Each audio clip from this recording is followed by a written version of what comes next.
Welcome to South Florida saltwater fishing. I'm Heath, and it's time to get into the bite. Wahoo in the boat, baby! That kickfish right there. There we go. I mean, you talk about epic fishing days. Yeah! Nice bull dolphin right there. Double header! Woohoo! Look at that muzzle snapper!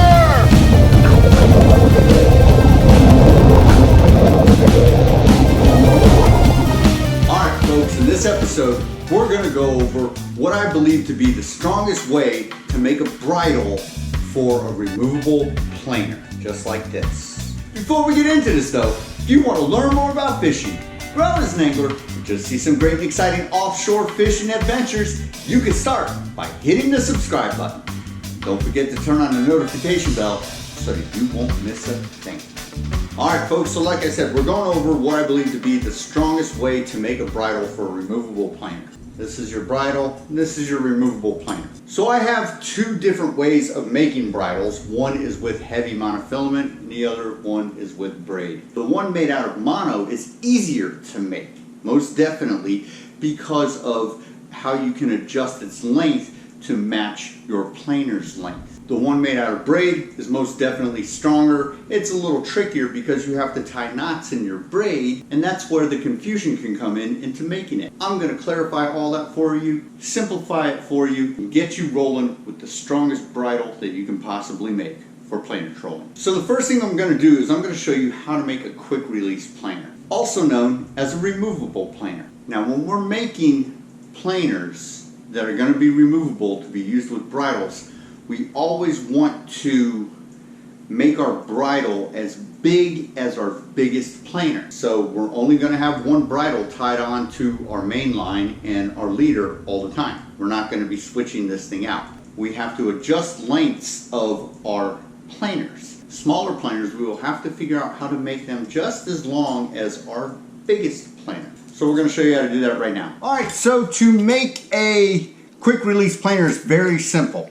We have our planer here. This is a size 6 planer. What you're also going to need is this. This is a 300-pound double barrel swivel. If you don't buy them pre-clipped from your local bait shop, you can always just clip off the coast lock and it will work just as good. So to make a quick release planer is fairly simple. You just hook one end onto your planer and you take the other one and you're going to put that through the eye of the plate of your planer. You've got one on the arm, one on the plate, you're good to go. That is a quick release planer. Alright, so there you have it. That's how you make a removable planer. Now I'm going to show you how to make a smaller planer the same length as your larger planer. So let's say you also want to use a smaller planer.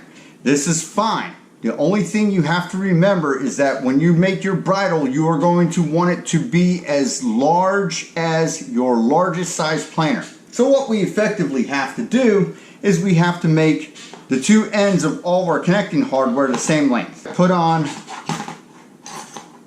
my first double-sided swivel, put one on the plate, and what I notice is that it's too short by about an inch or so. What I have to do is I have to extend this hardware somehow. So what I've got is just a coast lock snap of a barrel swivel that I've clipped off. Hook that onto the plate and then we will hook our double barrel swivel onto that. Now we have two planers that are pretty much the exact same size. So now this smaller planer will be compatible with your bridle. Okay, so there it is. Now we have two planers that are different sizes that are essentially the same length. So as you can see, they're both the same length, which means they will both work on the same bridle.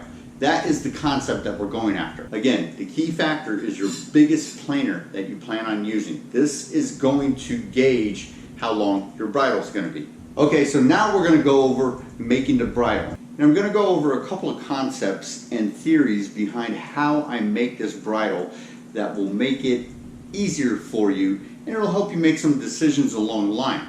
because a bridle has some hardware that's going to have to go through your guides. You're going to have to make sure this hardware is compatible and will travel through your guides. If not, it's going to make it very difficult to use a bridle. Alright folks, so now we're going to talk a little bit about setting up a bridle.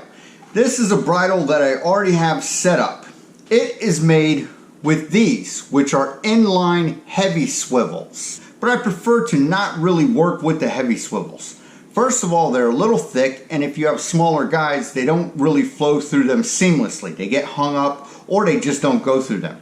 Also, if you look at a heavy swivel very closely, this little circle right here where you have your attachments is rather sharp. It is not rounded. Instead of heavy swivels when I'm doing my bridles, I like to use swivels that are little barrel swivels. You can see the difference. These are actually smaller in size and flow through smaller guides. These are 130-pound barrel swivels from Spro. And so that's my theory behind the difference between an inline heavy swivel and a very small barrel swivel. So what we're going to do now is we're going to go on ahead and I'm going to show you how to tie a bridle. And the key factor of this bridle is I'm going to show you how to tie it right the first time without having to mess up and cut it off and go, darn, how do I get that second swivel in the right place and make this the exact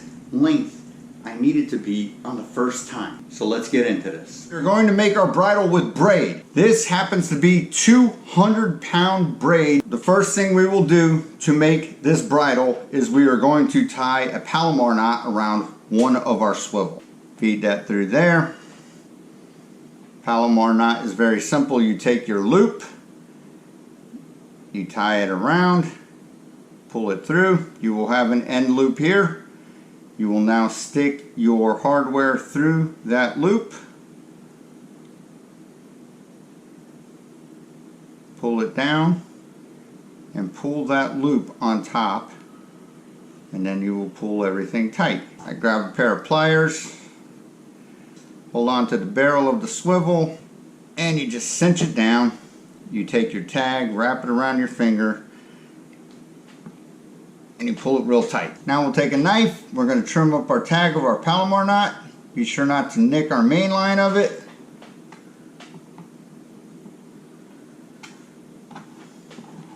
Good to go. The next step is we have to figure out how long it is. So the trick to this is to tie it right the first time and not have to cut it off and adjust it. What you'll want to do is you're going to want to hook up the first side onto your swivel where your knot is. We're going to pull that tight. We're going to extend our planer as if it has been tripped, and we will pinch right at the very end here on this end. And now we will take right here at this pinch point and we are going to make a loop right there.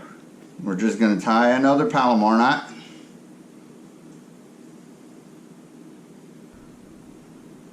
Pull it down.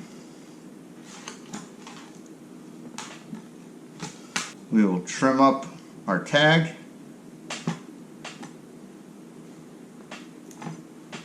And now I want to show you how I know that we set this Palomar knot in the right spot.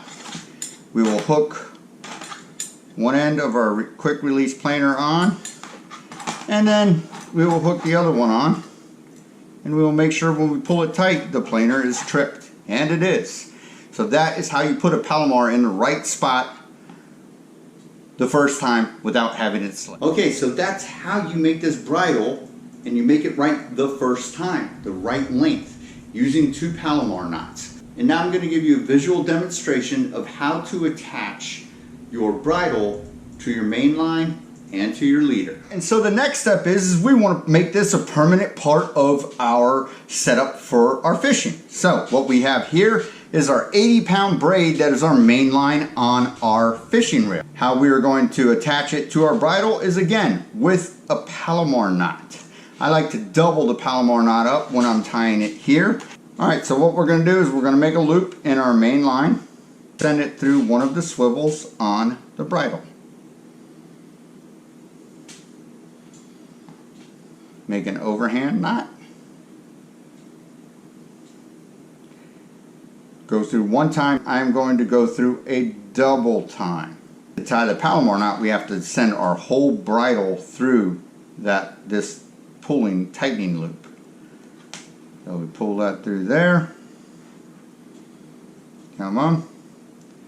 And now we can start to cinch down.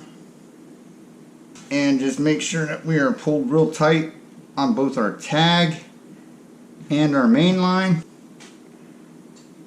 Trim up our mainline tag.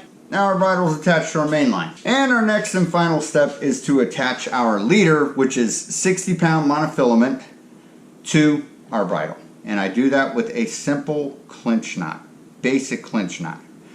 Send it through there, and I'm going to give it 1, 2, 3, 4, 5, 6 wraps. Send it back through my little pinch point loop right there.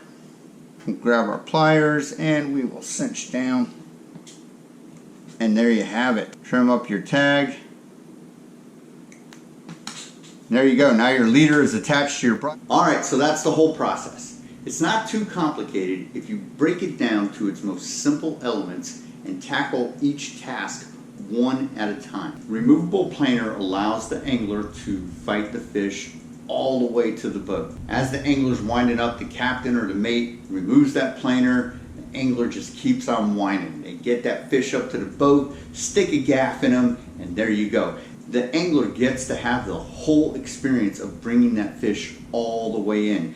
Alright folks, so there you have it. That's what I believe to be the way to make the strongest bridle you possibly can. And remember, you're going to want to use something like 200-pound braid. That's what I use on mine. And after you make a few of these, it'll be like second nature and it won't seem so bad or complicated. Alright folks, that about does it for this episode. Hope you had fun, hope you enjoyed, and I hope you learned something about what I believe the way to make the strongest bridle for a removable planer is. Till next time, South Florida saltwater fishing, going wherever the cool wind takes us.